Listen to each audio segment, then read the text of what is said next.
Salut les amis, c'est Charles Gauthier, je suis très heureux de vous retrouver aujourd'hui pour le 9e épisode de notre format Nos jeux testés décortiqués, le format dans lequel je vous présente des jeux qu'on a pu créer par le passé et qu'on a testés sur le marché US, iOS. L'objectif de nos tests est de mieux comprendre le potentiel économique de nos jeux au plus tôt dans le process, donc on essaie de prototyper nos jeux le plus vite possible, tout en gardant une certaine maintenabilité pour pouvoir les faire évoluer par la suite, mais l'objectif il est d'avoir de la data factuelle, donc au bout de quelques jours de développement, une fois que le jeu est jouable et qu'il y a une vraie expérience, on fait un build, on l'envoie sur le store, chez Apple, on le met en ligne sur le marché US et on réalise des tests d'acquisition pour savoir si notre jeu est capable d'avoir une bonne traction pour capter l'attention des joueurs, donc obtenir des téléchargements le moins cher possible, et on essaie de comprendre si on est capable également avec notre gameplay de maintenir le joueur le plus actif possible tout au long de son expérience de jeu, ce qu'on appellera la rétention. Et donc dans ce format, j'ai pour habitude de faire chaque épisode en deux parties. La première partie, je te présente les concepts de l'épisode en cours, et dans la seconde partie, je te présenterai les résultats des tests qu'on a obtenus lors de nos tests d'acquisition. Allez, on attaque! Go!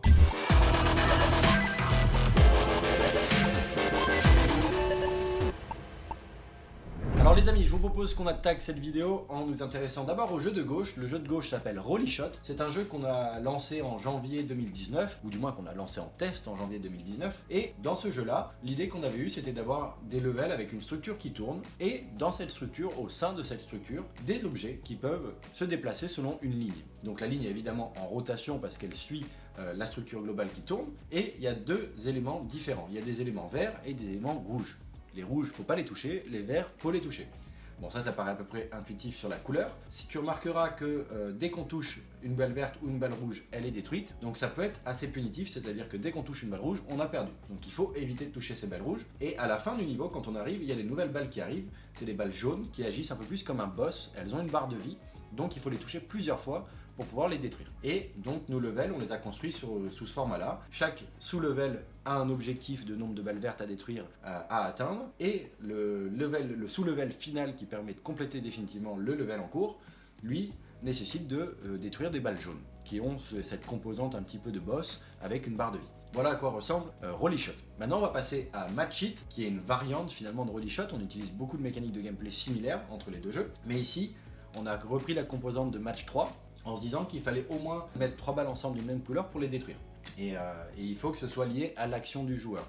Il faut que ce soit le joueur qui envoie la balle sur les bonnes couleurs. Donc là on le voit par exemple, je vais essayer d'envoyer le rose sur le rose. Il y avait 2 balles, j'en envoie une troisième dessus. Ça fait 3 en collision par l'action du joueur. Et donc elles se détruisent. Mais on remarquera dans la vidéo, par exemple à un moment il y a des vertes qui se mettent aussi à 3 mais ensemble, toutes seules. C'est-à-dire que on a dû tirer à un autre endroit dans l'écran et la balle verte est finalement retombée dessus. Ou alors c'est spawné comme ça. Donc il faut quand même que l'action du joueur touche ce groupe de balles, d'au moins 3 balles, pour pouvoir les détruire. Et donc l'idée c'était d'avoir un objectif de destruction à atteindre, peut-être 20 balles, 30 balles, 50 balles, et l'objectif est donc d'y arriver sans jamais toucher les noirs. Et si on touche les noirs, on a perdu. Les noirs tuent la partie en gros, kill le jeu. Voilà un petit peu la différence entre les deux jeux. Ici, comme on peut voir, la structure tourne légèrement, tout simplement pour essayer de créer un peu de variété dans le placement des balles, pour éviter d'avoir une scène qui est trop fixe, qui n'est pas dynamique. Mais le gameplay est un petit peu différent. Ici, on touche un petit peu pour envoyer la balle là où on veut. Ici, c'est du tir continu. Il faut anticiper le mouvement des balles, la rotation de l'ensemble pour éviter de toucher les balles rouges. Donc on a voulu tester ces deux gameplays pour essayer de voir lequel allait convenir le mieux à notre marché hyper casual à l'époque. En début 2019, on les a testés en janvier-février. Je vais te partager dans la seconde partie de la vidéo les résultats des tests, mais en tout cas si tu as la moindre question ou la moindre remarque sur les gameplays de ces jeux ou sur la clarté visuelle de l'expérience avec la progression bar, l'aspect leveling, l'aspect scoring, l'aspect objectif à faire pour chaque sous-level. Voilà, n'hésite pas à me dire ce que tu en penses en termes de clarté, en termes de visuel. Évidemment, on est resté très prototypé, très basique. On n'a pas vraiment polish le visuel du jeu. Donc je serais curieux de savoir ce que tu en penses et également ce que tu penses des deux gameplays de ces jeux-là. Voilà pour la première partie de cette vidéo. J'espère que ces deux concepts t'intéressent. D'ailleurs, à propos, si jamais tu n'es pas abonné à la chaîne YouTube, pense à le faire en cliquant sur le bouton rouge sous la vidéo. N'oublie pas non plus d'activer la cloche de notification et d'activer toutes les cloches, comme ça tu pourras recevoir les notifications de toutes les vidéos que je peux sortir. On va donc passer à la partie 2 de cette vidéo, à savoir les résultats des tests d'acquisition de nos deux jeux.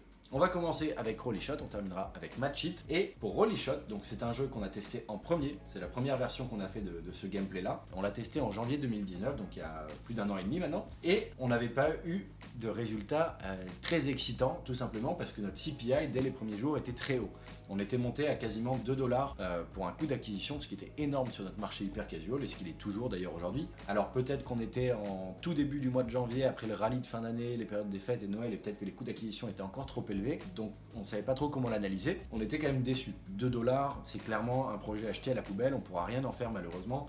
Il faut atteindre des coûts d'acquisition autour des 20 centimes voire moins, donc divisé par 10 un coût d'acquisition, c'était perdu d'avance. Il fallait complètement changer le gameplay du jeu pour commencer à avoir quelque chose d'intéressant qui va impacter ce coût d'acquisition. Si c'est juste une refonte graphique ou un changement de caméra ou autre, en général, c'est pas ça qui va permettre de diviser le coût d'acquisition d'autant. Donc on était quand même très déçus de ça. Et la rétention n'était pas folle non plus, tout simplement parce que pour la D1 on a eu 20% et pour la D7 4%.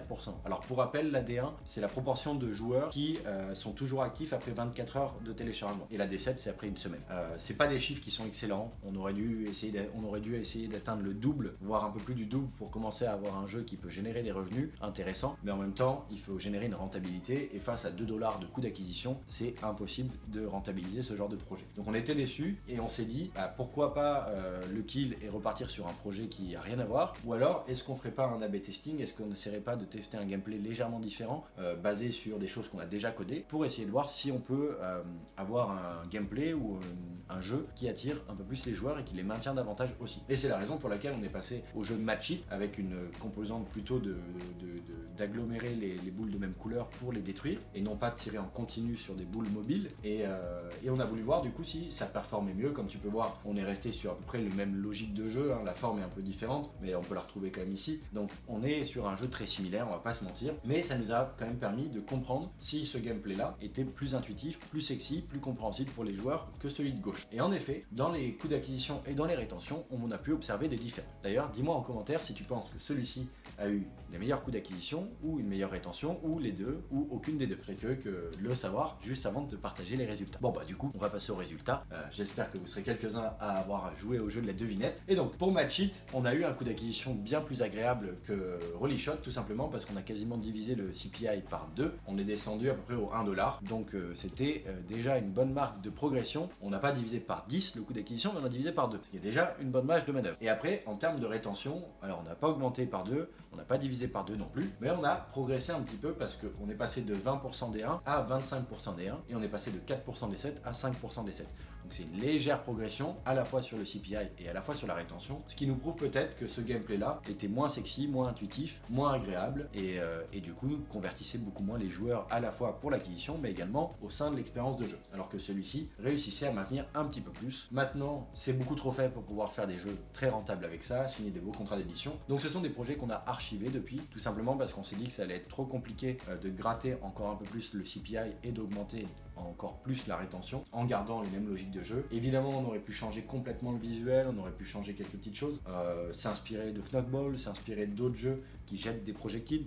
Knockballs de OHM Games qui ont fait un contrat d'édition avec Voodoo ont fait un gros hit avec ce jeu là à l'époque et ça reste sur une mécanique de lancer, donc ça prouve que des mécaniques de lancer peuvent plaire à du mass market même si ça reste une mécanique de tir qui peut être assez masculin comme mécanique, assez masculine. Mais voilà, nous on n'a pas réussi à capter l'attention du marché autant l'avait pu faire Knockballs ou d'autres jeux de tir, donc voilà, c'est parti perdu pour nous sur ces deux jeux là, mais c'était un exercice intéressant. En tout cas on a à chaque fois appris des choses, chaque fois qu'on fait des concepts, même s'ils partent à la poubelle derrière parce qu'ils sont pas assez bons, on apprend des choses. Ça nous permet également de travailler notre framework, notre moteur de jeu ou nos outils pour devenir de plus en plus modulaire et encore plus maintenable dans le temps. Donc on progresse, quoi qu'il arrive, ce sont des axes de progrès, des axes d'apprentissage. Ce que j'apprécie dans le fait de faire des tests, même si ça nous permet de savoir que nos jeux ne feront jamais d'argent, au moins on le sait et on peut aller de l'avant.